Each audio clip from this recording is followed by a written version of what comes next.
श्रीहरिवायुगुरुभ्यो नमः।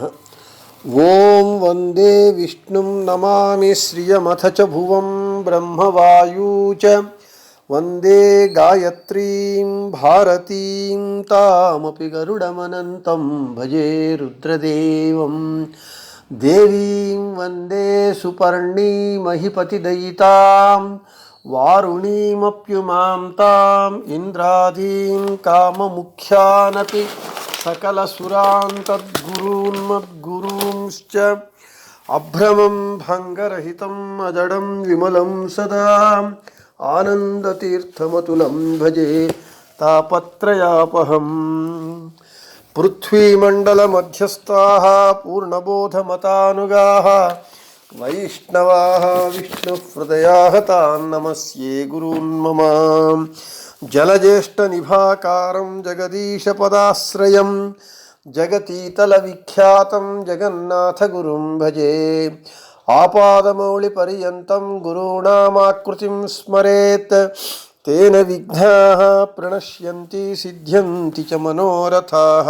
श्री विद्यासागरमाधवतीर्थगुरुभ्यो नमः। हरिः ओम्। ಹರಿಕಥಾಮೃತಸಾರಕ ಗುರುಗಳ ಕರುಣದಿಂದ ಆಪನಿತು ಪೇಳುವೆ ಪರಮ ಭಗವದ್ಭಕ್ತರಿದನಾದರದಿ ಕೇಳುವುದು ಶ್ರೀರಮಣಿಕರ ಕಮಲ ಪೂಜಿತ ಚಾರು ಚರಣ ಸರೋಜ ಬ್ರಹ್ಮ ಸಮೀರವಾಣಿ ಫಣೀಂದ್ರವೀಂದ್ರ ಭವೇಂದ್ರ ಮುಖ ವಿನುತ ನೀರಜ ಭವಾಂಡೋದಯ ಸ್ಥಿತಿ ಕಾರಣನೆ ಕೈವಲ್ಯದಾಯಕ ನಾರಸಿಂಹನೆ ನಮಿಪೆ ಕರುಣಿಪುದೆ ಮಗೆ ಮಂಗಳವ. నిన్నటి రోజున మన హరికథామృతసారము పాఠమునందు రుద్రుల వారి రెండవ పద్యము కృత్తివాసನೆ ಹಿಂದೆ ನೀ ನಾಲ್ವತ್ತು ಕಲ್ಪ ಸಮೀರಣಲಿ శిష్యత్వ వహిసి అనేటటువంటి పద్యము గురించి చెప్పుకున్నాము. ఈరోజు 12వ పద్యము గురించి చెప్పుకుందాం. పాకశాసన ముఖ్య సకల దివౌక సరిగభినమిపే ಋಷಿಗಳಿಗೆ ಕಚಿತ್ತದಿ ಪಿತೃಗಳಿಗೆ ಗಂಧರ್ವ ಕ್ಷಿತಿಪರಿಗೆ ಆ ಕಮಲನಾಭಾದಿಯತಿಗಳ ನೀಕ ಕಾನಮಿಸುವೆನು ಬಿಡದೆ ರಮಾ ಕಳತ್ರನ ದಾಸವರ್ಗಕ್ಕೆ ನಮಿಪೆ ನನವರತ. ಪದಚ್ಛೇದము. ಪಾಕಶಾಸನ ಮುಖ್ಯ ಸಕಲ ದಿವೌಕಸರಿಗೆ ಅಭಿನಮಿಪೆ ಋಷಿಗಳಿಗೆ ಏಕಚಿತ್ತದಿ ಪಿತೃಗಳಿಗೆ ಗಂಧರ್ವ ಕ್ಷಿತಿಪರಿಗೆ ಆ ಕಮಲನಾಭಾದಿ ಯತಿಗಳ ಅನೀಕಕ್ಕೆ ಆನಮಿಸುವೆನು ಬಿಡದೆ ರಮಾಕಳತ್ರನ ದಾಸವರ್ಗಕ್ಕೆ ನಮಿಪೆ అనవరత. ప్రతిపదార్థము. పాకశాసన అంటే పాకుడు అనేటటువంటి దైత్యుని నిగ్రహించిన వాడు ఇంద్రుడు.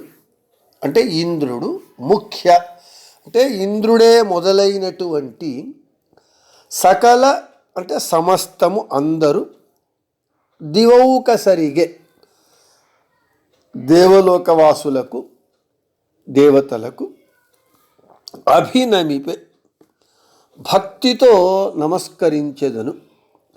ఋషిಗಳಿಗೆ అంటే ఋషులకు ఏకచిత్తది ఒకే స్థిరమైనటువంటి నిశ్చలమైనటువంటి మనస్సుతో పితృಗಳಿಗೆ పితృదేవతలకు గంధర్వులకు క్షితిపరిగే మానుషోత్తములైనటువంటి భూపాలులకు రాజులకు ఆ కమలనాభాది పద్మనాభ తీర్థులే మొదలైనటువంటి యతిಗಳ అంటే యతుల సన్యాసుల అనీకకే అంటే సమూహమునకు ఆనమిసువెను, విధిపూర్వకముగా నమస్కరించెదను, బాగుగా నమస్కరించెదను.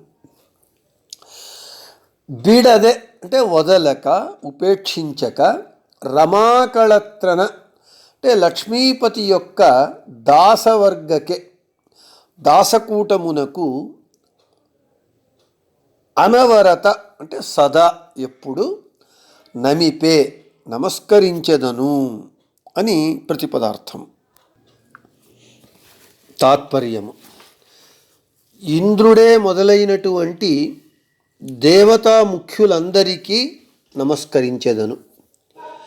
నిశ్చలమైనటువంటి మనస్సుతో ఋషులకు, పితృదేవతలకు, గంధర్వులకు, ఉత్తములైన రాజులకు నమస్కరించెదను.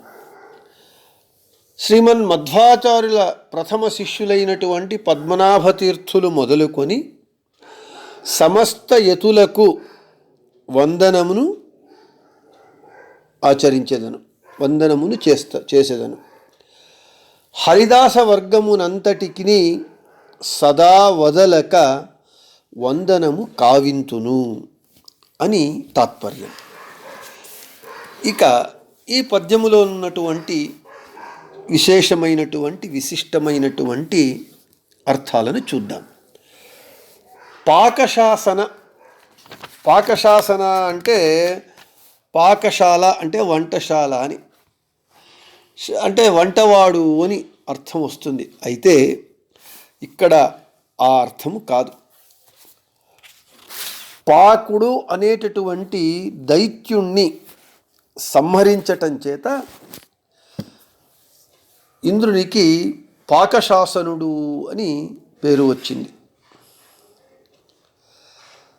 వామన పురాణంలో ఇంద్రునికి ఈ పేరు ఎలా వచ్చింది అని చెబుతూ ఉన్నారు. తతో బాణైరవచ్ఛాద్య మయాదీన్ దానవాన్ హరిః పాకం జఘాన తీష్ణాగ్రైర్మార్గణైః కంకవాససైః తత్ర నామ విభులే విభుర్లేభే శాసనత్వాత్ శరైర్దృఢైః పాకశాసనతాం శక్రః సర్వామరపతి విభుః. యుద్ధమునందు దేవాసురుల సంగ్రామంలో పాక అనేటటువంటి అసురుణ్ణి సంహరించిన కారణంగా ఇంద్రునికి పాకశాసనుడు అని పేరు. అటువంటి ఇంద్రుడే ముఖ్య మొదలైనటువంటి దేవతలలో ముఖ్యమైనటువంటి సకల దివౌకసరిగే, సకల దేవతలకు అని చెబుతూ ఉన్నారు. సకల దేవతలకు అభినమిపే, బాగుగా నమస్కరించెదను అని చెబుతూ ఉన్నారు. దివౌకసరు అంటే దేవతలు అని అర్థం. దివౌకసరు అంటే స్వర్గములో ఉన్నటువంటి వాళ్ళు, స్వర్గవాసులు, దేవతలు అని దివౌకస శబ్దానికి అర్థం. ఇంద్రుడే మొదలైనటువంటి ముఖ్యమైనటువంటి సమస్త దేవతలకు అభినమిపే, బాగుగా భక్తితో నమస్కరిస్తాను అని చెబుతూ ఉన్నారు. ఇక పితృಗಳಿಗೆ గంధర్వ క్షితిపరిగే అంటే పితృదేవతలకు, గంధర్వులకు, క్షితిపులకు అంటే రాజులకు, భూమి మీద ఉన్నటువంటి చక్రవర్తులకు, వీరికి నమస్కరిస్తాను అని చెబుతూ ఉన్నారు. అంతేకాకుండా పాకశాసనుడు అని ఇంద్రునికి పేరు బిడౌజాహ పాకశాసన అని అమరకోశం చెబుతూ ఉన్నది. ఇంద్రునికి పాకశాసనుడు అని పేరు. ఇక పితృదేవతలకు గంధర్వులకు, క్షితిపులకు అంటే చక్రవర్తులకు, రాజులకు, వీరికి నేను నమస్కరిస్తాను. ఏకచిత్తది, స్థిరమైనటువంటి నిశ్చలమైనటువంటి మనస్సుతో ఋషులకు ఏకచిత్తముతో, పితృలకు, గంధర్వులకు, మానుషోత్తములైనటువంటి రాజులకు, వీళ్లకు నేను నమస్కరిస్తాను అని చెబుతూ ఉన్నారు.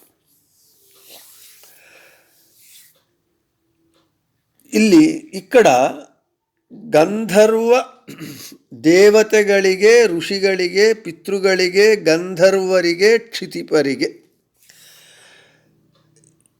మనకు తత్వసంఖ్యానమునందు మధ్వాచార్యుల వారు ఈ విధంగా చెబుతారు. దేవర్షి పితృపనరా ఇతి ముక్తాస్తు పంచధా అని. తత్వసంఖ్యానమునందు మధ్వాచార్యుల వారి మాటకు అనుగుణంగా జగన్నాథదాసుల వారు ಪಾಕಶಾಸನ ಮುಖ್ಯ ಸಕಲ ದಿವೌಕಸರಿಗಭಿನಮಿಪೆ ಋಷಿಗಳಿಗೆ ಏಕಚಿತ್ತದಿ ಪಿತೃಗಳಿಗೆ ಗಂಧರ್ವ ಕ್ಷಿತಿಪರಿಗೆ అని ఆచార్యుల మాటను అనుసరించి వారికి నమస్కరిస్తాను అని చెబుతూ ఉన్నారు ఇక్కడ. ఇక ఆ కమలనాభాది యతిಗಳ ಅನೇಕಕ್ಕೆ ಆನಮಿಸುವೆನು. ఇక్కడ దేవతలయ్యారు, పితృదేవతలయ్యారు, గంధర్వులయ్యారు, క్షితిపులు, మానుషోత్తములైనటువంటి రాజులు, చక్రవర్తులయ్యారు. ఇక ఆ కమలనాభాది యతిಗಳ ಅನೇಕಕ್ಕೆ నమిಸುವೆను, నమిಸುವೆను. ఇక్కడ మనకు జగద్గురువులైనటువంటి మధ్వాచార్యుల వారి ప్రథమ శిష్యులు పద్మనాభతీర్థులు, సాక్షాత్ శిష్యులు. ఆ తరువాత ఆచార్యుల వారి సాక్షాత్ శిష్యులు పద్మనాభతీర్థులతో పాటుగా నరహరితీర్థులు, మాధవతీర్థులు, అక్షోభ్యతీర్థులు. దేవతలందు, భగవంతుని యందు ఏ విధంగా మనము భక్తి చేస్తామో అదేవిధంగా గురువుల యందు కూడా మనము భక్తి చెయ్యాలి అని మహాభారత తాత్పర్య నిర్ణయమునందు మధ్వాచార్యుల వారు చెబుతూ ఉన్నారు. యస్య దేవే పరాభక్తిర్యథా దేవే తథా గురౌ తస్యైతే కథితా హ్యర్థాః ప్రకాశంతే మహాత్మనః అని చెబుతూ ఉన్నారు. ఆ వాక్యానికి అనుగుణంగా జగన్నాథదాసుల వారు మధ్వాచార్యుల సాక్షాత్ శిష్యులైనటువంటి పద్మనాభతీర్థులే ఆది శబ్దంతో మాధ్వ పరంపర యందు వచ్చినటువంటి సమస్త యతులను కూడా, సన్యాసులను నమస్కరిస్తూ ఉన్నారు. మనకు పద్మనాభతీర్థులు, నరహరితీర్థులు, మాధవతీర్థులు, అక్షోభ్యతీర్థులు, ఆ తరువాత జయతీర్థులు, శ్రీపాదరాజతీర్థులు, వ్యాసరాజతీర్థులు, వాదిరాజతీర్థులు, రఘోత్తమ తీర్థులు, కంబాలు రామచంద్ర తీర్థులు, రాఘవేంద్ర తీర్థులు. మన మాధ్వయతి పరంపర చాలా గొప్పది, పెద్దది. అన్ని పేర్లు ఇక్కడ మనకు చెప్పడానికి సాధ్యం కాదు కాబట్టి నేను ఇక్కడ కొన్ని పేర్లు చెప్తూ ఉన్నాను. ఆది శబ్దంతో ఆ కమలనాభాది యతిಗಳ, ఆ పద్మనాభతీర్థులే మొదలైనటువంటి యతిಗಳ అనేకకే అంటే సమూహమునకు, యతుల పరంపరకు, యతుల సమూహమునకు నేను ఆనమిసువే, విధిపూర్వకముగా శ్రద్ధాభక్తులతో నమస్కరించెదను, నమస్కరిస్తాను అని చెబుతూ ఉన్నారు. ఇక మనకు తారతమ్యానుసారంగా చెప్తూ ఉన్నారు. దేవతలు, ఋషులు, పితృదేవతలు, గంధర్వులు, క్షితిపులు, ఆ తరువాత పద్మనాభతీర్థులే మొదలైనటువంటి సమస్త యతి సమూహమునకు బాగుగా విధిపూర్వకముగా నమస్కరించెదను అని చెబుతూ ఉన్నారు. ఇక దాసవర్గం, హరిదాసవర్గం ಬಿಡದೆ ರಮಾಕಳತ್ರನ ದಾಸವರ್ಗಕ್ಕೆ ನಮಿಪೆನು ಅನವರತ. రమాకళత్రన అంటే లక్ష్మీపతి అయినటువంటి నారాయణుని దాసవర్గము, హరిదాసవర్గము. ఆ భగవంతుని యందు అవిచ్ఛిన్నమైనటువంటి భక్తిని చేసి హరిదాసులుగా ప్రసిద్ధి పొంది హరిదాస సాహిత్యాన్ని జగత్తునకు అందించి ముక్తియోగ్య జీవులకు మహదుపకారము చేసినటువంటి వారు హరిదాసులు. అంటే కర్ణాటక సంగీత పితామహులైనటువంటి దాసులకు కన్నడ హరిదాసులకు ఆద్యులైనటువంటి పురందరదాసులే మొదలుకొని వీళ్ళందరూ రమాకళత్రుని దాసులు. అంటే లక్ష్మీపతి అయినటువంటి నారాయణుని భగవంతుని దాసవర్గము. సమస్త హరిదాస వర్గమునకు అనవరత అంటే సదా ఎల్లప్పుడూ నమిపే నమస్కరించెదను. ఎందుకు? వీళ్ళందరి యొక్క అనుగ్రహాన్ని గ్రంథ రచన యందు ప్రార్థిస్తూ ఉన్నారు. ఇక మనకు ಆ ಕಮಲನಾಭಾದಿ ಯತಿಗಳಾನೀಕಕ್ಕೆ ಆ ನಮಿಸುವೆನು అని చెప్తూ ఉన్నారు. ఆ కమలనాభాది, ఆ అనేటటువంటి ఈ శబ్దముతో పదముతో పద్మనాభ తీర్థుల వరకు, తరువాత మధ్వాచార్యుల కంటే ముందుగా ఉన్నటువంటి సనక సనందాదుల ఆ యతి పరంపర ఏముంటూ ఉన్నది, ఆ తరువాత దుర్వాస మహామునులు, ఆ తరువాత మధ్వాచార్యుల గురువులైనటువంటి అచ్యుత ప్రేక్షాచార్యుల వరకు అంత ఆ శబ్దముతో ఆ కమలనాభ, ఆ శబ్దముతో మధ్వాచార్యుల కంటే ముందు ఉన్నటువంటి సమస్త యతి పరంపరను, తరువాత ఆది శబ్దముతో ఆ కమలనాభాది, ఇక్కడ ఆది శబ్దముతో పద్మనాభ తీర్థులు, ఆ తరువాత వచ్చినటువంటి నరహరి తీర్థులు మొదలైనటువంటి సమస్త యతి పరంపరను, యతి సమూహమును నేను బాగుగా నమస్కరించెదను అని చెబుతూ ఉన్నారు. మధ్వాచార్యుల వారి సాక్షాత్ శిష్యులైనటువంటి ఋషికేశ తీర్థులు, శ్రీ విష్ణు తీర్థులు మొదలైనటువంటి ఉడిపి అష్టమఠాధీశులను కూడా మనం ఇక్కడ ఉపలక్షణతయా గ్రహించాలి. అంటే జగన్నాథదాసుల వారు ఈ పద్యమునందు మనకు సమస్త మనం ఏమి పృథ్వీమండల మధ్యస్థా పూర్ణబోధ మతానుగా వైష్ణవా విష్ణుహృదయా తాన్నమస్యే గురూన్మమ అని ఏమి చెబుతూ ఉన్నామో, ఈ పృథ్వీమండలములో ఉన్నటువంటి మధ్వ మతానుయాయులందరికీ కూడా నేను నమస్కరిస్తాను అని చెబుతూ ఉన్నాం. అంతేకాకుండా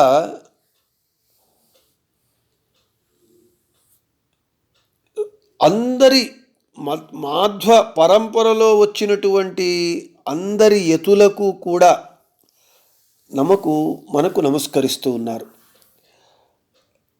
ఈ పద్యానికి ప్రేరణ మూలము నేను ఇప్పుడే చెప్పినట్లుగా పృథ్వీమండల మధ్యస్థా పూర్ణబోధ మతానుగా వైష్ణవా విష్ణుహృదయా తాన్ నమస్యే గురూన్మమ. ఈ శ్లోకమును అనుసంధానం చేసుకొని ఈ చివరి శ్లోకంలో అంటే ఇంకా 13వ పద్యము మంగళాచరణ సంధి యొక్క మంగళ పద్యం. అయితే ఈ 12వ పద్యంలో మిగిలినటువంటి అన్ని యతివర్గానికి, దాసవర్గానికి, మిగిలినటువంటి దేవతా వర్గానికి అందరికీ శ్రద్ధాభక్తులతో నమస్కరిస్తూ ఉన్నారు జగన్నాథదాసుల వారు. వారి అనుగ్రహాన్ని ప్రార్థిస్తూ ఉన్నారు. అంతేకాకుండా మనకు తత్వాభిమాని దేవతలు ఉన్నారు. ఇక్కడ దేవతావర్గమునందు నేను మొదటే చెప్పినట్లుగా 5 వర్గములకు నమస్కరించారు.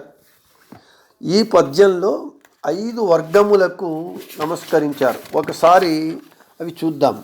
దేవతలు, ఋషులు, పితరులు, రాజులు, మానుషోత్తములు. ఈ 5 మందిని 5 వర్గములకు ఇక్కడ ఈ పద్యంలో నమస్కరించారు. దేవతలను స్తోత్రం చేయటం వలన మన ఇంద్రియ తత్వాభిమాని దేవతలను, మన ఇంద్రియాభిమాని దేవతలు మనలో ఉండి, మన ఇంద్రియములలో ఉండి, మన చేత ఆ ఇంద్రియముల చేత పనులను చేయిస్తూ ఉంటారు. దీనినే ఆ తత్వాభిమాని దేవతలకు పాకశాసన ముఖ్య సకల దివౌక సరిగభినమిపే అని చెబుతూ ఉన్నారు. మనము ఒక శ్లోకం చెప్తూ ఉంటాం. ఏమని? నమోస్తు తాత్వికా దేవాః విష్ణుభక్తి పరాయణాః ధర్మమార్గే ప్రేరయంతు భవంతః సర్వ ఏవ హి. విష్ణుభక్తి పరాయణులైనటువంటి తత్వాభిమాని దేవతలకు నేను నమస్కరిస్తాను. నన్ను ధర్మ మార్గంలోనే ప్రేరేపించండి, ధర్మ మార్గంలోనే నేను జీవితాన్ని సాగించటానికి ప్రేరేపించండి అని చెప్తున్నారు. ఆ శ్లోకానికి అనుగుణంగా ఇక్కడ దేవతలను, తత్వాభిమాని దేవతలను స్తోత్రం చేశారు. ఆ తరువాత ఋషులు, పితరులు, పితృదేవతలు వారికి వందనం చేస్తూ ఉన్నారు. ఇక 4వది క్షితిపులు, అంటే ఉత్తమమైనటువంటి రాజులు. వీళ్లకు నమస్కరిస్తూ ఉన్నారు. తరువాత మానుషోత్తములు, రాజులైన తరువాత మనుష్యోత్తములను వందిస్తూ ఉన్నారు. ఈ విధంగా పంచజీవవర్గానికి నమస్కరించి ఆ తరువాత మాధ్వ పరంపరలో, గురు పరంపరలో వచ్చినటువంటి పద్మనాభ తీర్థులే మొదలుకొని యతీంద్రులందరికీ వందనమాచరించారు.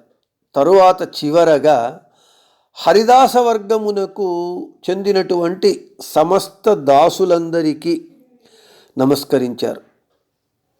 పురంధరదాసులు, విజయదాసులు, గోపాలదాసులు, జగన్నాథదాసులు, ఇటువంటి సమస్త దాసవర్గానికి నమస్కరిస్తూ ఉన్నారు.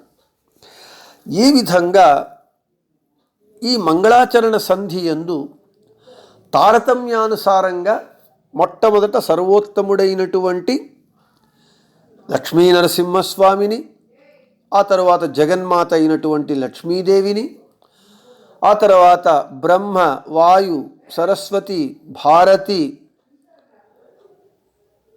మధ్వాచార్యుల వారు, వేదవ్యాసుల వారు, రుద్రుల వారు,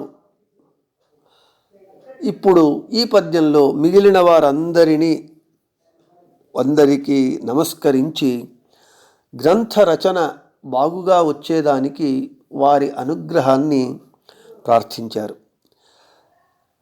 ఈ మంగళాచరణ సంధి మంగళం కావిస్తూ ఈ సంధిని ముగిస్తూ 13వ పద్యంలో ఆ జగన్నాథ విఠలుడు, అతని జగన్నాథదాసుల వారి అంకితనామమైనటువంటి ఆ జగన్నాథ విఠలుని, భగవంతుని అనుగ్రహము మనకు కలగాలి అంటే ఏమి చెయ్యాలి అనేటటువంటి విషయాన్ని చెబుతూ ఉన్నారు. పరిమళవు సుమనదొడు అనలను ಪರಿಮಳವು ಸುಮನದೊಳಗ ಅನಲನು ಅರಣಿಯೊಳಗಿಪ್ಪಂತೆ ದಾಮೋದರನು ಬ್ರಹ್ಮಾದಿಗಳ ಮನದಲ್ಲಿ ತೋರಿ ತೋರದಲೆ ಇರುತಿಹ ಜಗನ್ನಾಥ ವಿಠಲನ ಕರುಣೆ ಪಡೆವ ಮುಮುಕ್ಷು ಜೀವರು పరమ భాగవతరను కొండాడుವುದು ప్రతిదినవు అని ఆ జగన్నాథ విఠలుని యొక్క అనుగ్రహాన్ని మనం పొందాలి అంటే మనం ఏం చేయాలి అనేటటువంటి విషయాన్ని ఈ పద్యంలో చెప్పి, ఈ 13వ పద్యంలో చెప్పి ఈ మంగళాచరణ సంధిని ముగిస్తారు.